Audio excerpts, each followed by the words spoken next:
নমস্কাৰ বন্ধুসকল, আজি আপোনালোকৰ মাজত নতুন এটা ভিডিঅ' লৈ আহিছোঁ। আপোনালোকে চাই আছে ফিনটেক ইণ্ডিয়া। আজি আপোনালোকক ডেশবৰ্ডত দেখাই আছোঁ NSDL পেমেণ্ট বেংকৰ একাউণ্ট অপেনিং আপোনালোকে কেনেকৈ কৰিব পাৰিব। এই ফুল ভিডিঅ'টো আপোনালোকক দেখাই দিম, ঠিক আছে। আৰু ইয়াতে ফাৰ্ষ্ট ষ্টেপটো হ'ল এই আপোনালোকে NSDL যিটো ID ল'ব, আপোনালোকে আপোনাৰ শ্বপত আপুনি কিট বাই কৰি ল'ব পাৰিব বা ষ্টকত ৰাখি থব পাৰিব, ঠিক আছে। এতিয়া আমি আপোনালোকক দেখাই দিম যে NSDL পেমেণ্ট বেংকৰ একাউণ্ট কেনেকৈ আপোনালোকে খুলিব।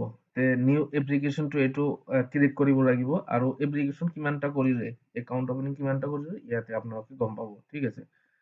তো নিউ এপ্লিকেশ্যনত আপোনালোকে ক্লিক কৰিব। তাৰপিছত দ্বিতীয় ষ্টেপটো অহাৰ পিছত আপোনালোকে এই চাওক ইয়াতে এপ্লাই বেংক একাউণ্টটো আপোনালোকে কৰিব লাগিব।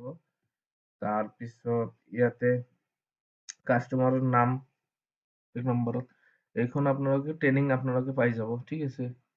ইয়াতে কাষ্টমাৰ চিলেক্ট কৰিব লাগিব, কাষ্টমাৰৰ নাম চিলেক্ট কৰিব লাগিব। ইয়াতে গোটেই চিলেক্ট কৰাৰ পিছত সাবমিট দিব লাগিব। 3 নম্বৰ ষ্টেপটো হ'ল আপোনালোকে ডাইৰেক্ট NSDL যাব। যিখন মোবাইল নম্বৰ আপোনালোকে দিছে লিংক নোহোৱাকৈ হৈ যাব আপোনালোকে ডাইৰেক্ট NSDL, ঠিক আছে। এইটো ফিংগাৰ দি একাউণ্ট, আপোনালোকে ভাবিব নোৱাৰিব যে বেলেগ একাউণ্ট। আপোনালোকক যিটো আইডিটো দিম আমি সেইটো আপোনাৰ নিজৰ কাৰেণ্ট একাউণ্ট হ'ব, ঠিক আছে। নিজৰ কাৰেণ্ট একাউণ্ট হ'ব। তো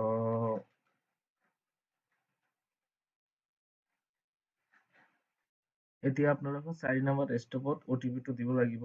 OTP দিয়াৰ পিছত প্ৰচেছ কৰিব লাগিব, সাবমিট কৰিব লাগিব। তাৰপিছত আপোনাৰ 5 নম্বৰ হোৱাৰ পিছত আপোনালোকে মোবাইল নম্বৰ, ইমেইল ID এইবিলাক দিব লাগিব। দিয়াৰ পিছত ছেকেণ্ড ক্লিক সাবমিট কৰিব। 6 নম্বৰত আহি যাব। অহাৰ পিছত আপোনাৰ পান এণ্টাৰ কৰিব লাগিব, পান নম্বৰ দিব লাগিব। তাৰপিছত আপোনাৰ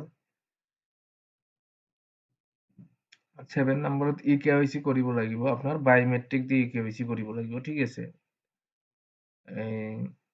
একচেপ্ট, সাবমিট। 8 নম্বৰত সাবমিট ডিক্লাৰেশ্যন ফৰ্ম আছে, এইটো সাবমিট আই একচেপ্ট কৰিব লাগিব। কৰাৰ পিছত আপোনালোকে UID নাম্বাৰটো দিব লাগিব, আধাৰ নাম্বাৰটো। তাৰপিছত আপোনাৰ মৰফো, মান্ত্ৰা, ষ্টাটেক তিনিটা ডিভাইচ আপোনাৰ তিনিটাৰ ভিতৰত এটা হ'লে আপোনালোকে একাউণ্টটো কৰিব পাৰিব। এই তিনিটা এভেইলেবল আছে, স্কেন কৰিব লাগিব।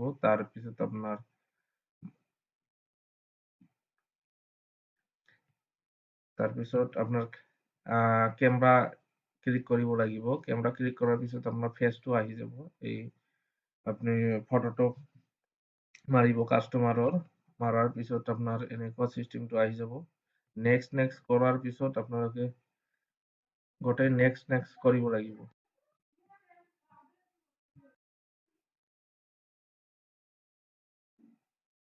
তাৰপিছত আপোনালোকক নমিনীও আপোনালোকে দিব পাৰে, স্কিপো কৰিব পাৰিব।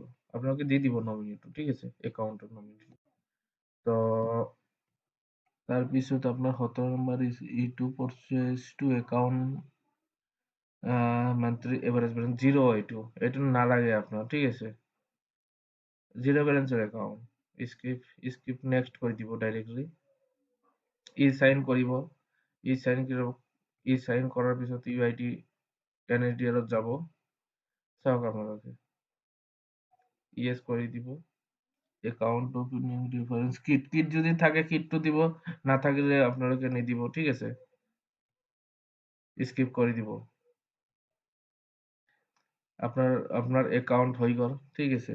তাৰপিছত এই পেজটো ইনেবল যদি আপোনালোকে দিয়ে, এই পেজটো ইনেবল আপোনালোকে দি দিব, বেলেগৰ ঠাইৰ পৰা আধাৰ ইনেবল পেমেন্ট সিস্টেমটো কাম কৰিব, ঠিক আছে।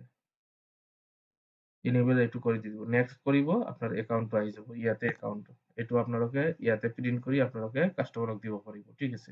আপোনালোকে কাৰ্ড নোহোৱাকৈ, ATM কাৰ্ড নোহোৱাকৈ আপোনালোকে এই একাউণ্ট ওপেনিং কৰি দিব পাৰিব, কিট নোহোৱাকৈ।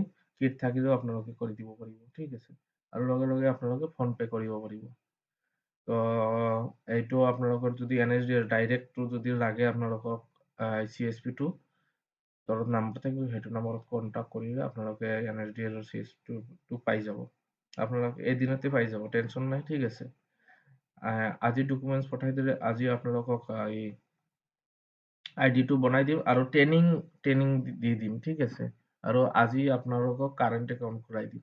এদিনতে আমি আইডি প্ৰভাইড কৰি আছোঁ, ঠিক আছে। আজিৰ ভিডিঅ' ইমানেই। Thank you so' mass.